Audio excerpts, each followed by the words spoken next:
하나님 말씀 요한복음 3장 22절에서부터 30절까지 보시겠습니다.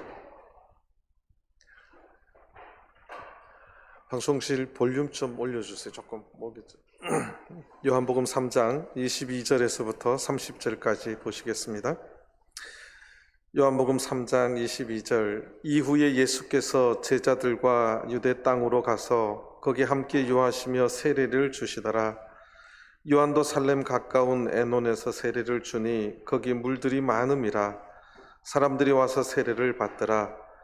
요한이 아직 옥에 갇히지 아니하였더라. 이에 요한의 제자 중에서 한 유대인으로 더불어 결례에 대하여 변론이 되었더니 저희가 요한에게 와서 가로되 라삐어 선생님과 함께 요단강 저편에 있던 자고 선생님이 증거하시던 자가 세례를 주매 사람이 다 그에게로 가더이다. 요한이 대답하여 가로되 만일 하늘에서 주신 바 아니면 사람이 아무것도 받을 수 없느니라. 나의 말한 바 나는 그리스도가 아니요 그의 앞에 보내심을 받은 자라고 한 것을 증거할 자는 너희니라. 신부를 취하는 자는 신랑이나 서서 신랑의 음성을 듣는 친구가 크게 기뻐하나니 나는 이러한 기쁨이 충만하였노라. 그는 흥하여야 하겠고 나는 쇠하여야 하리라 하니라. 아멘. 할렐루야. 오늘 거룩한 안식일이 시작되는 시간에 또 기억하시고 주의 전에 나오신 모든 성도님들 하나님께서 내주시길 바랍니다. 날씨가 매우 좀 쌀쌀하고 추운데 감기 또 조심하시게 되길 바랍니다. 사실은 지금 코로나19가 생긴 이래로 한국에서 확진받는 분들이 지금 어제 오늘이 가장 많습니다. 제 3차 유행이 오는 것이 아닌가가 아니라 제 3차 유행이 시작이 되었다 이렇게 이야기를 합니다. 그래서 서울에서는 아마 들리는 소문에 오늘 저녁 밤 12시를 기해서 3단계를 선포하는 것으로 이렇게 이야기가 됩니다. 그래서 우리가 좀 조심을 할 때는 많이 조심을 또 해야 된다고 생각을 합니다. 그래서 우리 성도님들 꼭 기도하시고 조심하시게 되길 바랍니다. 오늘은 요한복음 3장에 있는 이 말씀을 가지고 은혜를 나누고자 합니다. 보통 세례 요한을 성경에는 여자가 낳은 자 중에 요한보다 큰 이가 없도다 이렇게 말을 합니다. 여자가 낳은 자 중에 이 세례 요한보다 더 큰 자가 없다는 예수님의 이 평가에 따라서 세례 요한은 정말 예수님의 오시는 그 길을 예비하고 그 길을 평탄케 했던 구약 시대의 선지자를 마감하는 하나님께서 마지막 보내주신 선지자로서 이 땅에서 최선을 다하고 사역을 다하고 마지막 목배임을 당하고 그렇게 순교했던 그런 선지자입니다. 그런데 왜 성경은 그를 여자가 낳은 자 중에 가장 큰 자라고 그렇게 또 평가했는지를 알 수 있는 대목이 별로 없어요. 그런데 사실 오늘 이 본문이 예수님의 그 평가에 정말 필적만 할 만한 예수님이 그렇게 말하신 이유가 있었구나 이것을 깨닫게 하는 굉장히 중요한 본문이고 또 우리 하나님 믿는 백성들 특별히 교회에서 직책을 맡고 사역하는 분들이 꼭 기억해야 될 그런 본문이라고 생각을 합니다. 자, 22절 보시겠습니다. 이후에 예수께서 제자들과 유대 땅으로 가서 거기 함께 유하시며 세례를 주시더라. 사실은 저희 교회는 세례를 늘 이야기하니까 세례에 대해서 일반교회에서는 이런 구절을 안 읽는 것 같아요. 제가 친구 목사한테 이 구절을 갖다 댔더니 깜짝 놀래요. 예수님 세례를 줬구나. 성경은 분명하게 세례를 주었다고 되어 있고 4장 1절을 보시면 예수의 제자를 삼고 세례 주는 것이 요한보다 많다는 말을 바리새인들이 주는 줄 주께서 아신지라. 예수님께서는 그렇게 세례를 제자들과 함께 주었다. 이것이 이제 기록인데 요 기록으로 끝나면 괜찮은데 오늘 이 요한복음에 기록된 요한의 기록을 보면 좀 의도 있는 기록들을 좀 하고 있습니다. 자, 그 다음 23절을 보시겠습니다. 요한도 살렘 가까운 에논에서 세례를 주니 거기 물들이 많음이라 사람들이 와서 세례를 받더라. 22절 다음에 23절에 요한도 그렇게 말해요. 요한도. 그러니까 서로 가까이에 지금 있어요. 비유가 꼭 맞는 건 아닌데 예수님께서 평화동에서 세례를 주고 있는데 세례 요한은 저 효자동에서 하고 있는 너무 뭔가요? 의도적이지는 않지만 어떤 그렇게 평행으로 기록을 해놓고 있어요. 자, 이렇게 되면 보통 이제 세상에서는 이렇게 되면 충돌 가능성이 생기나요, 안 생기나요? 양측의 제자들의 관계 속에서 충돌 가능성이 있나요, 없나요? 충돌하지는 않더라도 상당히 충돌 가능성이 있어 보이를 듯하게 그렇게 또 기록을 해놓고 있습니다.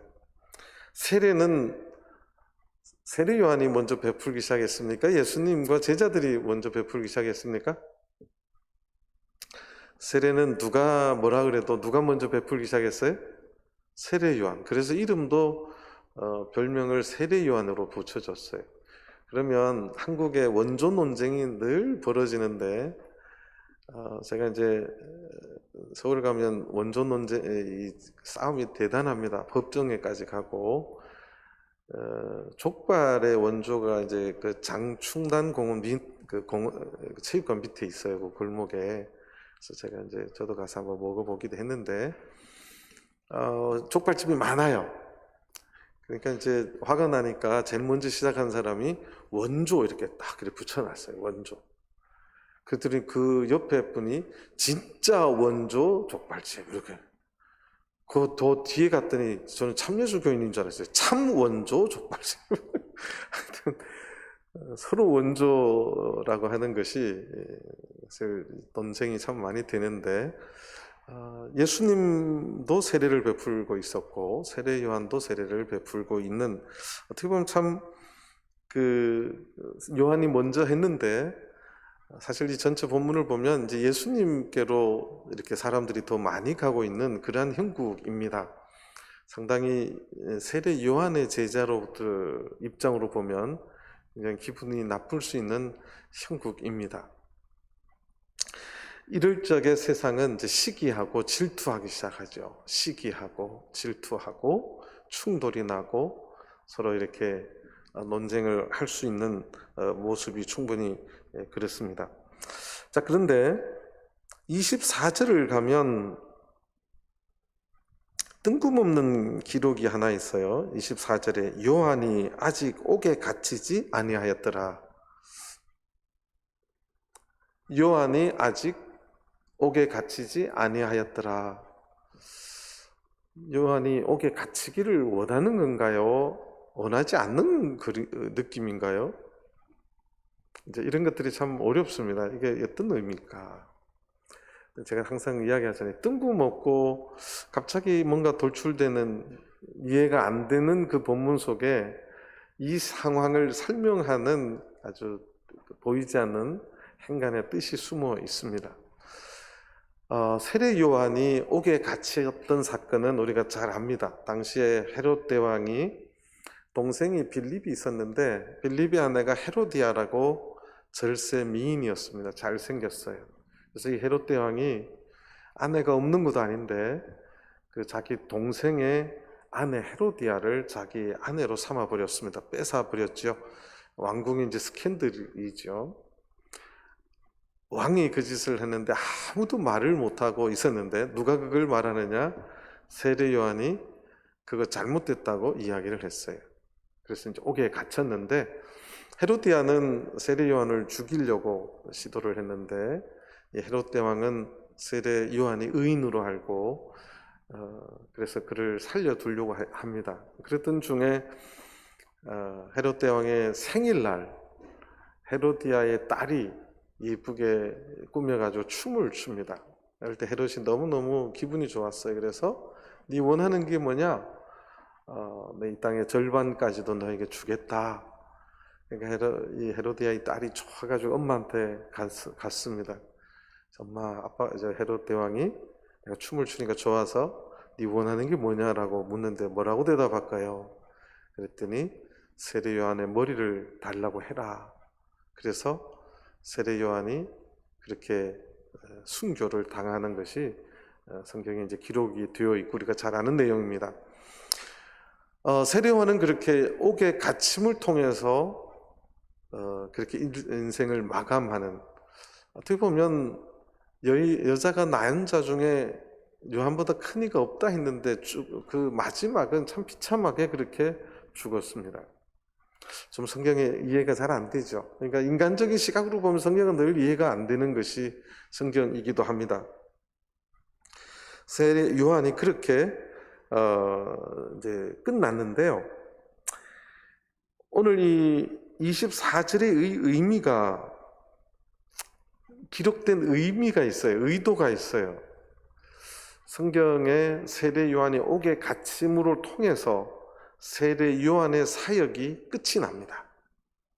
옥에 갇혀서 순교를 하니까 옥에 갇히는 순간 세례 요한의 모든 사역이, 이 땅의 사역이 끝이 났고, 또 다르게 말하면 예수님의 본격적인 공생의 사역도 세례 요한이 옥에 갇힘을 통해서, 카메라가 이렇게 왔다 갔다가 아니라 이제 온전히 예수님에게만 갇혀지는, 그러니까 세례 요한의 옥에 갇힘을 통해서 예수님의 본격적인 사역이 시작되는 것으로 성경은 그렇게 기록이 되어 있습니다.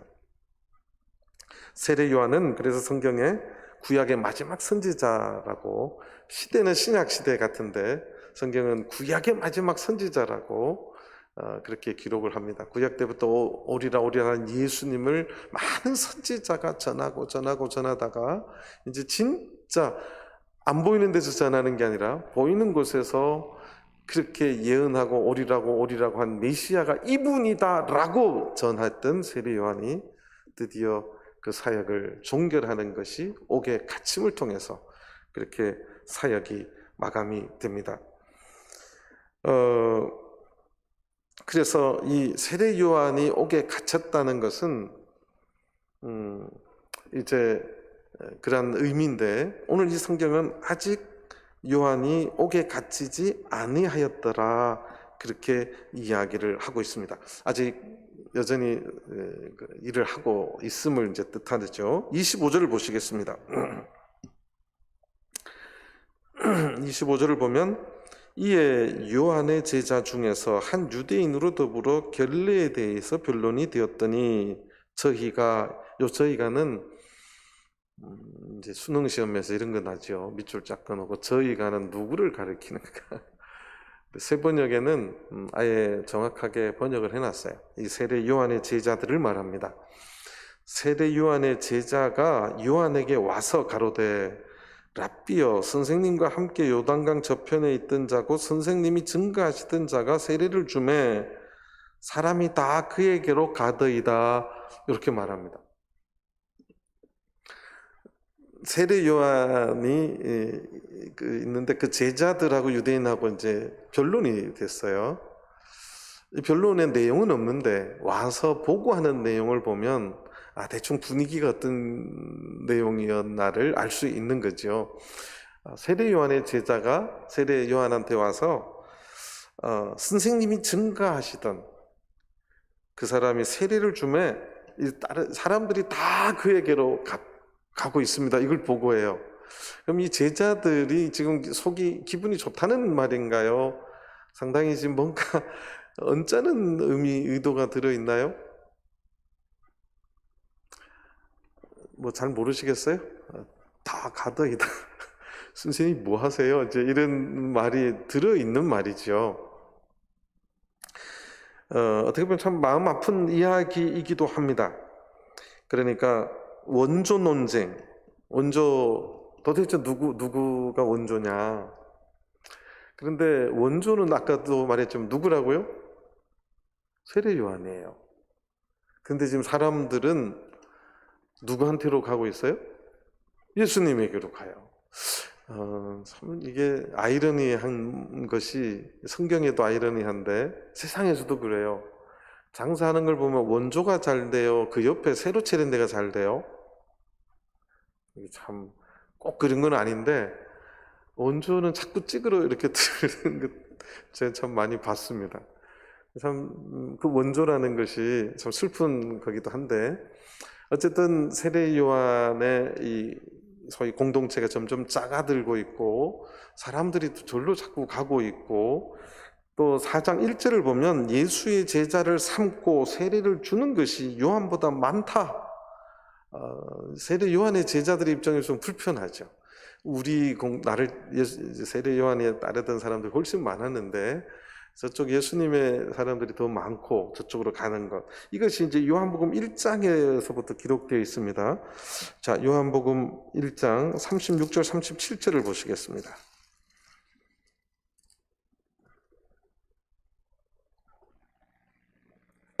요한복음 1장 36절 37절. 예수의 다니심을 보고 말하되, 이건 세례 요한이 말하는 겁니다. 보라, 하나님의 어린 양이로다. 두 제자가, 이건 세례 요한의 제자예요. 세례 요한의 두 제자가 그의 말을 듣고, 세례 요한의 말을 듣고 누구를 쫓아요? 예수를 쫓기 시작합니다. 이제 그 중에 하나가 이제 여기 말하는 40절에 이렇게 평가했죠. 요한의 말을 듣고 예수를 쫓는 두 사람 중에 하나는 시몬 베드로의 형제 동생 안드레라. 그러니까 세례 요한의 제자들이 자꾸 이제 사람들도 예수께로 가고 세례 요한의 제자들조차도 자꾸 예수님에게로 가는 형국이니까 있는 사람들이 불편한 거예요. 그리고 우리 스승님은 왜 자꾸 저 사람을 높일까? 선생님이 증거 26절을 다시 보면, 저희가 요한에게 와서 가로되 랍비여, 선생님과 함께 요단강 저편에 있던 자고 선생님이 증거하시던 자가, 선생님은 그를 그렇게 증거해주고 했는데 그 사람이 세례를 주니까 사람들도 자꾸 더 가고, 이거 우리 선생님 뭐 하세요? 이게 좀 이건 좀 아닌 거 아니냐, 우리가 원조인데, 이런 뉘앙스가 들어있는 말입니다. 여기까지가 세례 요한이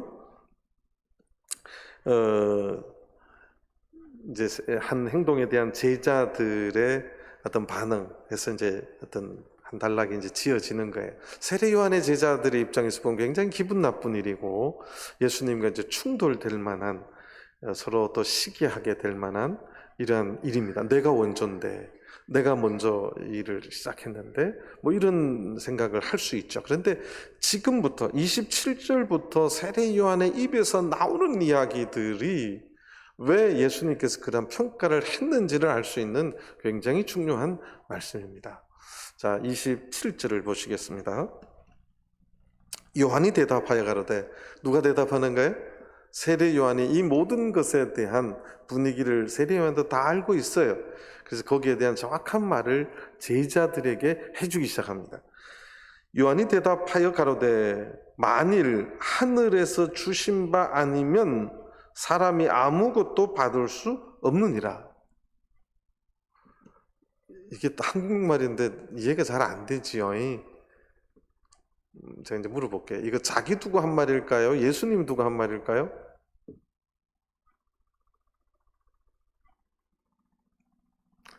예, 이제 어제 수능이 있었는데 1번 예수님을 두고, 2번 자기를 두고, 3번 둘 다, 4번 모르겠다. 뭐가 답일까요? 3번입니다. 이런 게 어려워요. 예수님이 분명히 맞아요. 그런데 이 세례 요한의 말뜻 속에는 자기도 포함되어 있어요. 이래서 세례 요한이 위대한 거라는 거예요. 그러니까 지금 제자들의 마음속에는 우리가 원조인데 선생님이 더 커야 되는데 어떻게 자꾸 사람들이 절로 가냐. 근데 세례 요한의 요 말은요, 예수님께서 오셔서 지금 저렇게 세례를 베푸는 것은 누구한테 그 권한을 받은 거라고요? 하나님한테 받은 거라는 거예요. 하늘에서 온 거라는 거예요. 우리가 지금 자꾸 이렇게 줄어드는 거 누구의 뜻이라는 거예요? 하나님의 뜻이라는 거예요. 수능이 좀 어렵지요. 이런 게 이제 난이도 이제 별 5개짜리 좀 어려운 문제입니다. 지금 세례 요한의 답이 이 안에 사실 다 들어있어요. 자기의 분명한 인간으로서의 한계, 자기가 예수님을 구약 선지자는 보지도 못하고 그냥 메시아에 대해서 예언만 했는데 세례 요한은 직접 봤어요. 그럼에도 불구하고 나는 사라져야 될 사람, 나는 점점 줄어들어야 될 사람, 나는 그저 요까지가 나의 임무의 하늘에서 하나님께서 허락해 주신 한계임을 제자들에게 말하는 거예요. 그리고 분명한 예수님이 저렇게 되는 것도 다 하늘의 뜻임을 고백하는 거예요. 이게 쉽지 않습니다. 이게 쉽지 않아요. 남의 이야기니까 쉽죠? 내가 이제 이 안에 들어있으면 쉽지 않은 이야기예요. 결코 쉽지 않은 이야기입니다. 제가 무슨 의미로 이야기하는지를 교회 일을 해본 사람들은 알아요. 교회를 뭘 안 맡아보신 분들은 조금 모를 수도 있어요. 뭔가 교회 일을 맡아보면 이 일이 요러한 세례 요한의 말이 어려운 이야기라는 것입니다. 그러니까 예수님의 사역도 그 권한이 하늘에서 있기 때문에 세례 요한은 제자들이 아무리 마음이 불편하고 지금 어떤 시기에 마음이 있어도 세례 요한은 아무 시기도 마음속에 없고 불편도 없는 거예요. 그 눈이 뜨이니까 세례 요한은 아무렇지도 않은 거예요. 세상의 눈으로 보면 얼마나 불편해요. 지금 같은 비슷한 것을 세례주고 있는데 사람들이 자꾸 절로 가요. 어떻게 그래서 생기는 게 무슨 논쟁이라고요? 원조 논쟁. 우리가 원조라고 법원에 막 신고하잖아요. 그럼 법원에서는 뭐 서류가 있고 뭐 증거가 있어야 되는데 없으니까 옆에서는 또 니만 원조냐?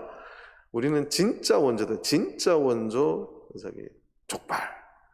너희들만 진짜 원조냐? 우리는 진짜 참 원조다. 그래서 참 진짜 원조 막 이렇게 막 붙여놓더라고요. 그런데 세례 요한은 하나님께서 그렇게 해주신 것으로 그렇게 받아들입니다. 자, 28절 보시겠습니다. 나의 말한 바 나는 그리스도가 아니다.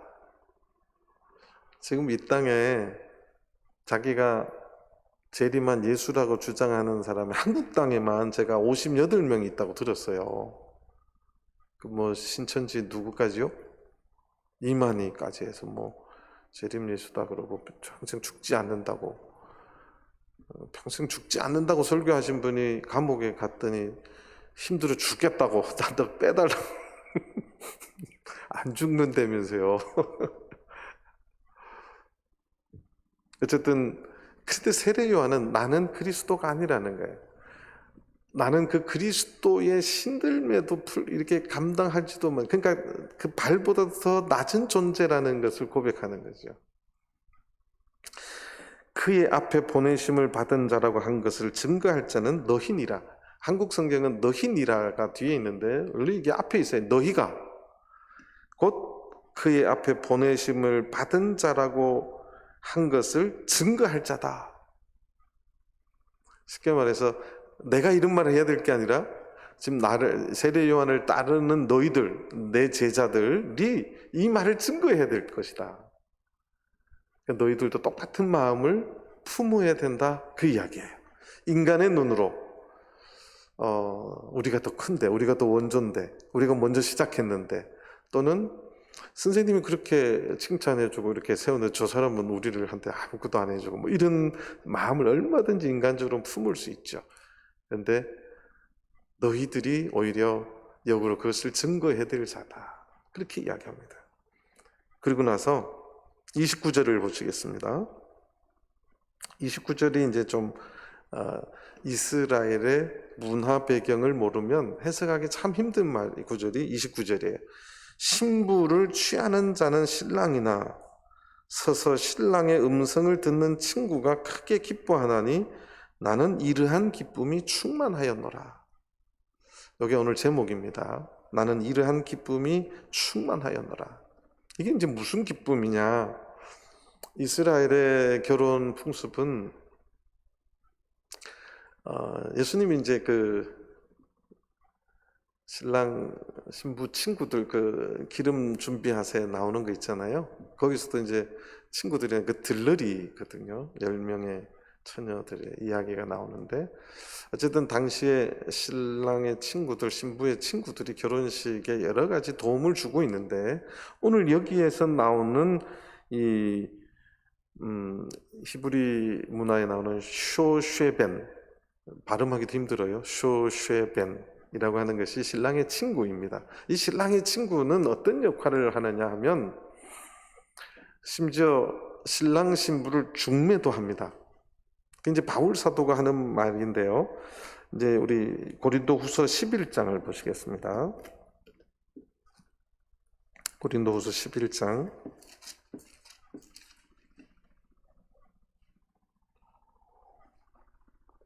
2절입니다.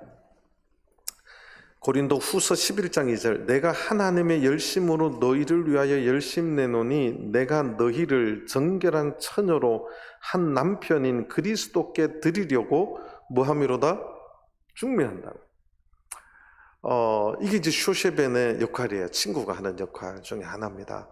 이거를 이제 잘못 생각하면, 하나님인 그리스도를 중매한다고? 어떻게 인간이 또 중매하나? 이제 이렇게 말할 수 있을 수 있는데, 이게 이제 문화적인 배경 속에서 생각을 이제 하는 표현들입니다. 그 다음에 신부와 신랑을 만나도록 인도하는 역할을 해요. 그게 이제 열처녀 비유에 나오는 스토리이기도 합니다. 그 다음에 신랑의 이제 들러리로 쓰기도 하고, 그날 결혼식의 사회도 봅니다. 오늘 한국 사회도 결혼식 사회를 신랑 친구가 보지요. 그래서 보는데 중요한 거, 오늘 이 신랑의 음성을 듣는 친구가 크게 기뻐하는데, 신랑의 음성이 무슨 의미냐? 요거 이제 알아야 되는데요. 이스라엘은 이제 혼인잔치가 하루로 끝나는 게 아니에요. 밤새 하객들은 춤추고 노래 부르고 포도주 마시고 막 그렇게 놉니다. 그러면 이제 신랑 신부가, 이스라엘의 결혼이 저녁에 합니다. 저녁에. 사실 중국도 결혼을 저녁에 해요. 그래서 혼자를 보면 황혼역, 황자, 이제 혼 옆에 계집녀 이렇게 쓰잖아요. 그래서 결혼식이 끝나고 하객들은 계속 먹고 하면 신랑 신부는 이제 합방을 합니다. 그러니까 자고 나면 그 다음날 아침에 신랑이 친구한테 해야 될 말이 하나 있어요. 그게 뭐냐 하면, 신랑 친구에게 가서 꼭 해야 될 말이 있어요.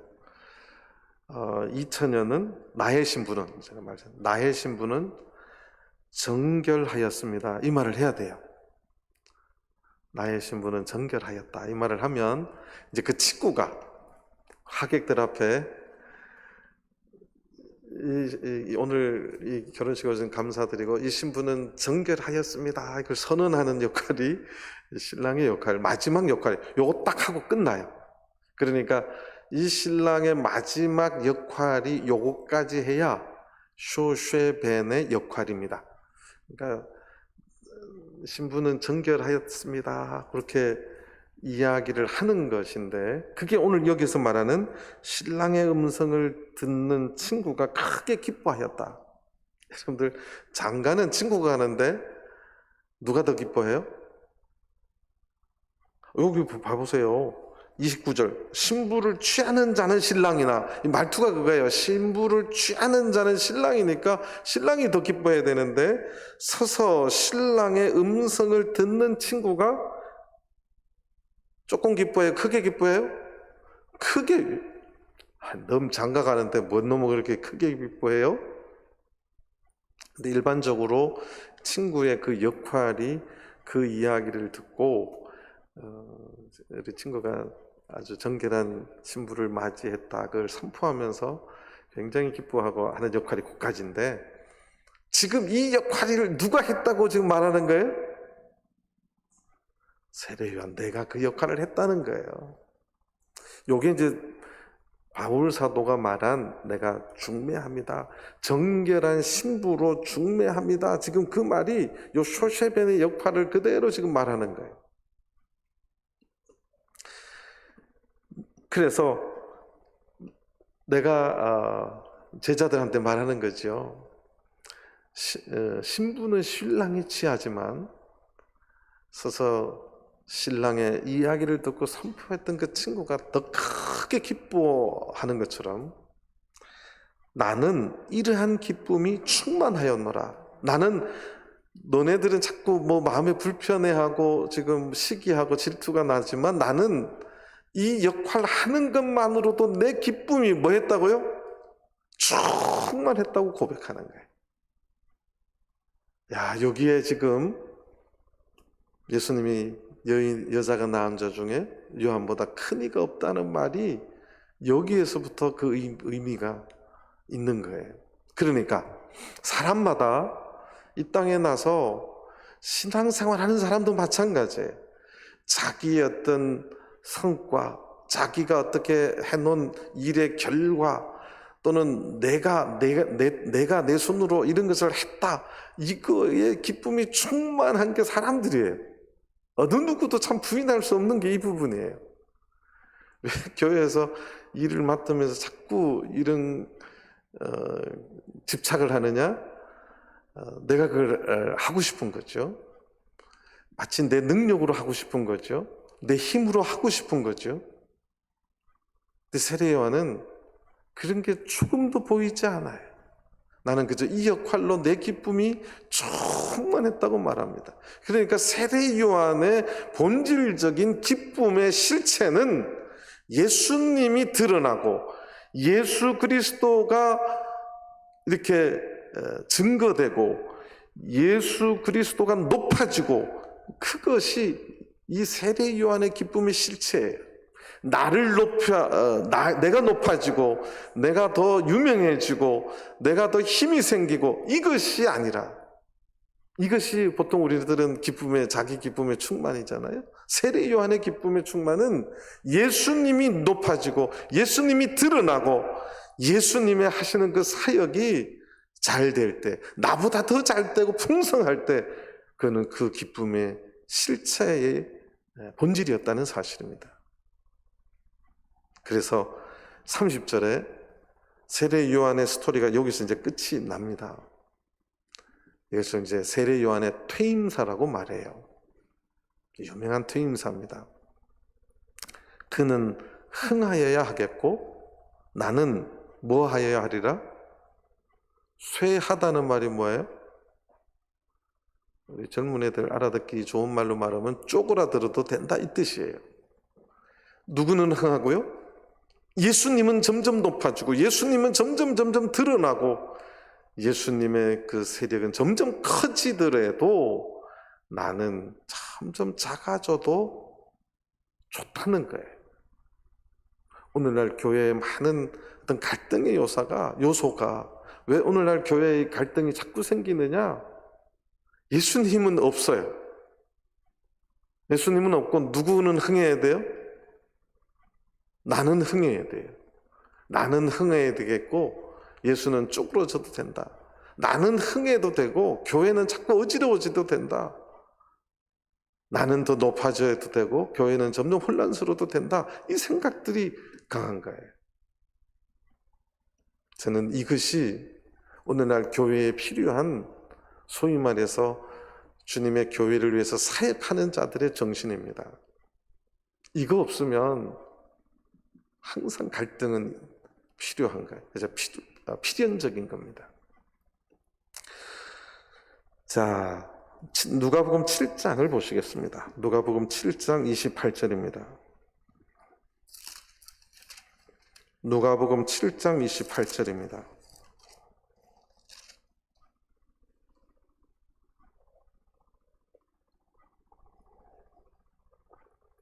누가복음 7장 28절.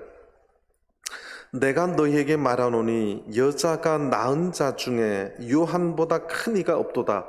여기까지는 이해가 돼요. 근데 뒤에 말이 성도님들 가끔가다 질문이 들어오는 뒷부분인데요. 그러나 하나님의 나라에서는 극히 작은 자라도 저보다 크리라. 이게 무슨 말일까요? 세례 요한은 유명한, 세례 요한조차도 예언된 사람이에요. 하나님께서 그 사역에 임무를 주고 예수님을 친히 봤던 선지자였습니다. 그래서 여자가 낳은 자 중에 요한보다 큰 이가 없다고 말하는데, 그런데 예수님께서 뒤에 말도 해요. 그러나 하나님의 나라에서는 극히 작은 자라도 저보다 크리라. 키가 크다는 말인가? 세례 요한의 키가 작았나 그러면? 이게 이제 무슨 말일까요? 오늘 본문을 묵상하면 이 의미를 또 알게 되는 것입니다.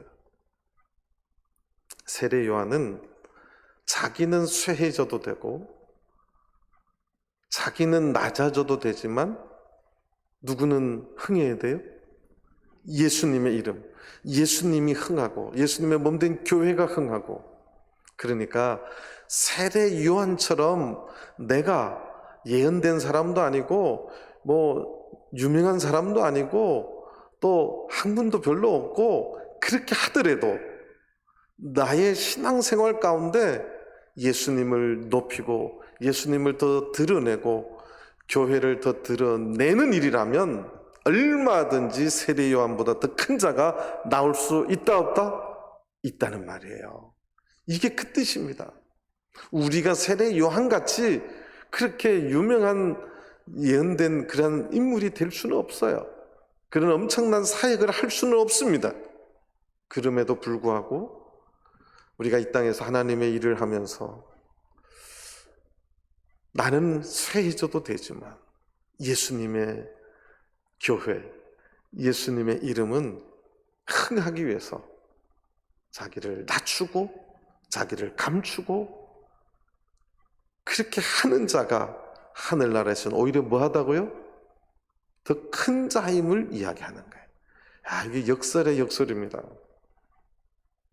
오늘날 교회도 지금 일반 교회에서도 왜 아들에게 교회를 물려주느냐, 그 헤게모니를 놓고 싶지 않은 거예요. 교회는 막 뒤죽박죽 돼도, 교회는 엉망이 돼도 우리 집안은 어떻게 해야 돼요? 끝까지 이거를 잡아야 돼요.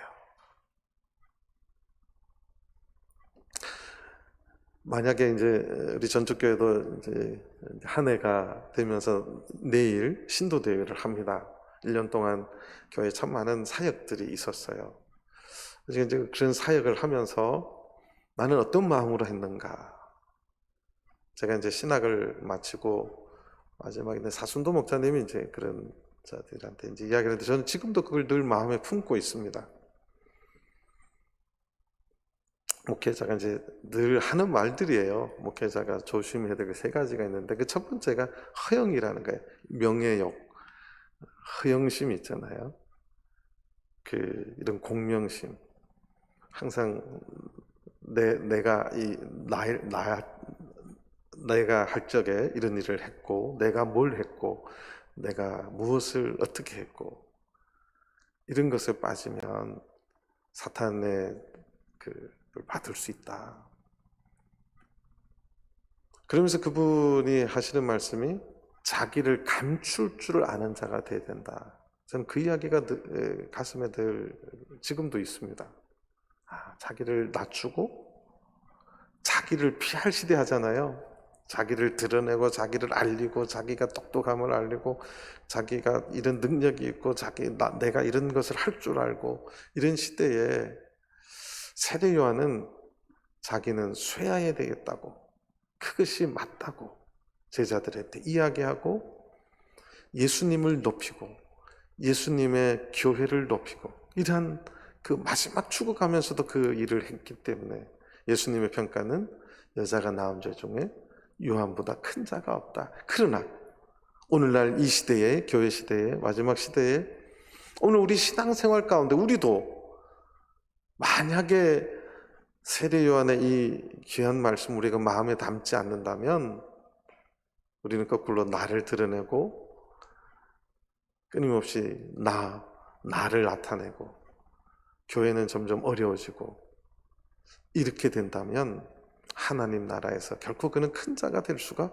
없다는 사실입니다. 하나님 나라에서 큰 자는 사람들 눈에는 지극히 작은 자처럼 보일지라도 예수님을 높이고 그를 더욱더 높이 드러낸다면 하늘나라에서는 분명히 더 큰 자가 될 것임을 기억하시고, 우리가 한 해의 교회를, 내일 신도대회를 정리하면서 나는 얼마나 예수님의 이름을 높였는가, 나는 예수님을 얼마나 드러냈는가, 우리가 부족함이 있다면 내년에는 더욱더 예수님을 드러내고 나는 더욱더 낮출 수 있는 그런 저와 여러분들 되기를 간절히 바랍니다.